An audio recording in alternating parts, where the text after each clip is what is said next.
볼까요? 화폐의 몰락이라는 책이 여기 보시면은 2015년 9월 달에 나왔습니다. 자, 이 책을 제가 봤더니요.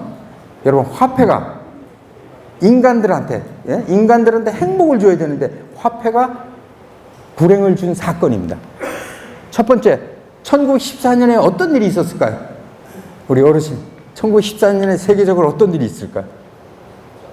예, 1차 세계대전입니다. 빙고. 예. 1차 세계대전이 우리가 얘기하는 사라예보의 사건입니다. 예, 오스트리아의 황태자의 부부가 사라예보가 독립하려고 하던 독립가한테 암살당하죠. 그때 시발이 1차 세계대전이에요. 자, 1차 세계대전 때 어떤 일이 있었어요? 화폐가 휴지가 됐습니다. 그죠? 자, 지금 화폐가 휴지가 된 나라가 어디 있을까요? 여러분, 베네수엘라입니다. 예, 그 다음에 그 옆에 아르헨티나도 앉았습니다. 자, 이런 겁니다. 두 번째, 1939년은 화폐가 휴지가 된 사건이 어떤 게 있을까요? 세계 제2차 대전입니다. 자, 여러분, 1971년도는 어떤 일이 있을까요? 여러분, 화폐를 발행하려면요, 금을 그만큼 가지고 있는 만큼 화폐를 발행해요. 그게 금본위제죠. 이 금본위제를 뭘로 바꿨어요? 금태환, 달러로 바꿔버린 거예요. 자, 달러를 바꾸면 어느 나라가 유리할까요? 미국입니다. 예. 이 사건이 바로 1971년 닉슨 때 금본위에서 아까 금태환으로 바뀐 겁니다. 이때 세계적인 화폐는 휴지가 됐어요. 휴지가 되면 우리가 물건 사는데도 살 수가 없죠. 예, 의료하려도 할 수 없죠. 자, 최근에는 여러분들 베네수엘라든지 아르헨티나든지 아니면은 미국에 작년 10월에 허리케인이 나서 싹 쓸어갔죠. 그럼 통장 가지고 있고 은행을 여는 사람은 은행이 없어졌는데 돈을 찾을 수 있어요, 없어요? 없죠. 예, 한 5일, 일주일 걸려요. 근데 바로 그날 식품하고 의약품을 산 사람들은 어떤 사람일까요? 바로 코인을 가진 사람은 즉시 아시겠지만 스마트폰으로 현금을 인출해서 어떻게 해요? 계산을 해서 의약품도 하고 식품 삽니다. 이렇게 순기능도 있다는 얘기예요. 그죠?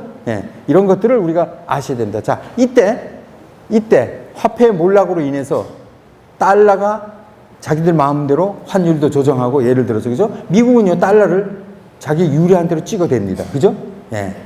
이런 것들을 막기 위해서 반감과 불신으로 생긴 게 바로 우리가 얘기하는 보세요. 베네수엘라 화폐 볼리바트 휴지됐습니다. 자, 지금 아까 얘기했던 우리 그 베네수엘라에서 화폐가 가치가 없으니까 어떻게 해요? 어린아이들이 많이 죽죠. 왜? 병원을 돌릴 수 없고 전기가 안 들어오니까 병원에 가 있는 어린아이들이 많이 죽고 그 다음에 생수를 살 수가 없어요. 이런 겁니다. 아르헨티나도 마찬가지고요. 자, 보세요. 바로 사토시 나카모토 논문이라는 게 바로 지금 얘기하는 화폐에 대한 특히 금본위에 대한 아니라 금태환에 대한 달러에 대한 반감과 불신으로 생긴 게 이 논문에서 나오는 바로 비트코인입니다. 볼까요? 예.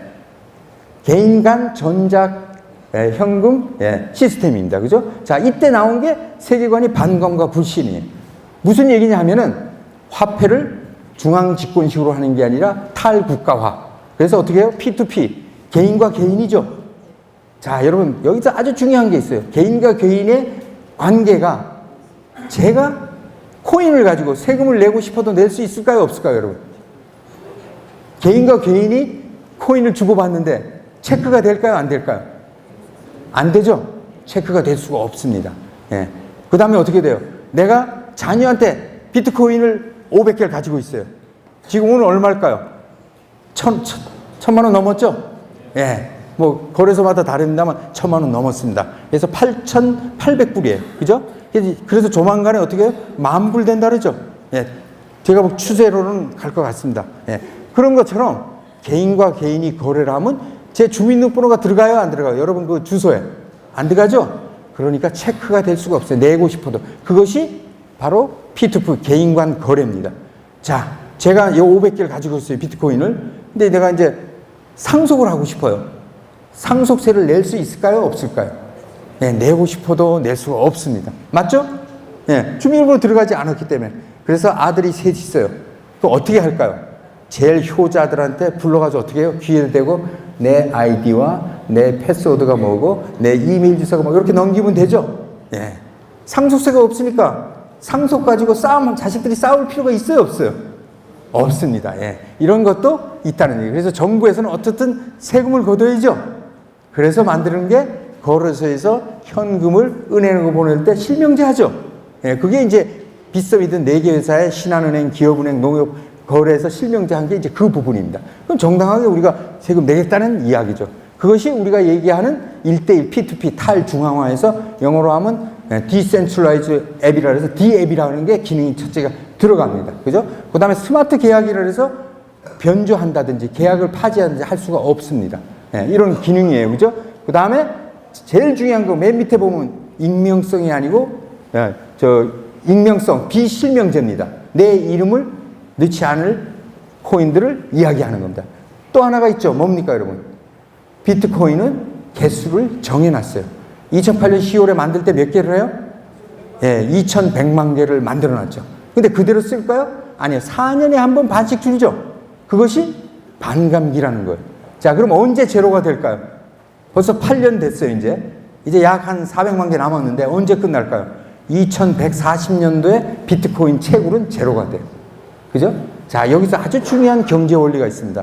공급이 점점 줄고 쓰는 사람이 수요가 많다. 그럼 가격이 어떻게 될까요? 올라갑니다. 그걸 뭐예요? 한계 효용 체감의 법칙이라 해서 꼭 올라갈 수가 있어요. 물론 일시적으로 2,800만 원 갔다가 300만 원대 떨어지고 다시 이제 또 올라가니까 장기적으로 보면은 가격은 오를 수밖에 없다라는 게 바로 그 경제 원리입니다. 그죠? 이런 것들이 우리가 사토시 나카모토 얘기하는 비트코인에 대한 철학입니다. 예. 이걸 우리가 아셔야 됩니다. 자, 논문인데 아까 말씀드린 비트코인 사토시 나카모토 논문은 여러분 아시겠지만 논문이 보통 100장 되죠. 이 논문은 몇 장일까요, 여러분? 9장이에요. 예. 논문 9장이 이렇게 굉장히 새로운 거. 여러분 사토시 나카모토라는 분은 살아있는 인물이에요? 아니면은 익명이에요? 예. 이름이 존재하지 않죠? 예. 그래서 아마 이 존재하는 사람이 있었다면 제가 볼 때는 노벨 경제학상을 탈 그럴만한 화폐의 변화를 준 분입니다. 예. 자, 보죠. 여러분, 토마스 프레입니다. 여러분, 유명한 게 구글에서 세계 최고의 미래학자로 인정을 했습니다. 그래서 연구비도 대주고요. 바로 이 다빈치 연구소의 토마스 프레이라는 거. 한국에도 1년에 2-3번 오고 있습니다. 이분이 미래 산업의 18가지를 얘기했는데 첫 번째가 암호화폐예요. 예. 여러분, 암호화폐면 중요한 게 뭘까요? 바로 블록체인에 대한 겁니다. 그래서 오늘 블록체인도 간단하게 알려드리겠습니다. 자, 보시죠. 제가 방콕에서 ICO 컨퍼런스 할 때 축사를 하러 가서 저하고 R&D 계약을 맺은 분이 바로 이 토마스 플레이입니다. 예. 그래서 하고 2박 3일 같이 있었고요. 지금도 일주일에 한 번 이 다빈치 연구소에 미래 동향 보고서가 저한테 오고 있습니다. 그래서 제가 수시로 보고 미래 지식, 미래 직업, 기술에 대한 거를 저도 공부를 하고 있습니다. 이런 겁니다.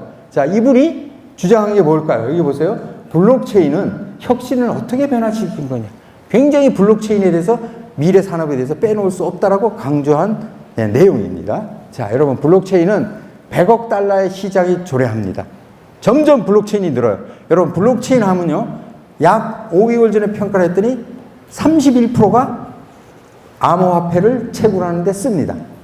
예, 나머지 부동산, 보험, 은행, 그 다음 병원의 기록 이런 데는 보통 5%에서 7%, 8%까지 돼요. 그래서 앞으로는 전 산업, 전 사업에 블록체인이 확산하게 되면은 바로 세계적인 경쟁력이 있습니다. 그래서 블록체인은 뭐예요? 제2의 인터넷 혁명이라고 합니다. 아셨죠? 예. 그래서 이 블록체인은 아주 중요합니다. 블록체인을 이렇게 정의합니다. 보통 일반 사람은 공공거래장부다. 예, 우리가 모든 거래하는 기록이 다 남아있기 때문에 공공거래장부입니다. 예. 그 다음에 어떤 분은 글로벌 신뢰 컴퓨터다. 예. 왜냐하면 모든 게 컴퓨터에 네트워크가 되어 있죠. 예. 그래서 우리를 얘기를 합니다. 자, 네트워크 되는 기본이 IP입니다. 인터넷 프로토콜 어드레스를 해서 모든 컴퓨터에는 저 주소가 있어요. 그죠? 예. 9자입니다. 000.111.2. 예, 9. 그게 없으면 컴퓨터가 아니에요. 그냥 타이프라이터 계산기입니다. 예. 저것을 연결하는 게 아까 말씀드린 P2P예요. 개인과 개인의 연결을 해주기 때문에 이루어집니다. 예.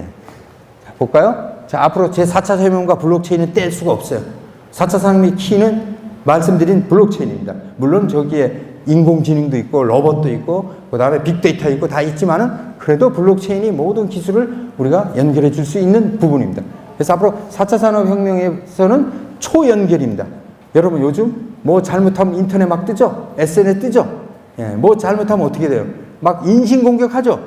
예, 저는 뭐 오늘 여기 이념 갈등, 정치 얘기는 안 한다면 하지 난리핍니다. 이런 것이 초연결이에요.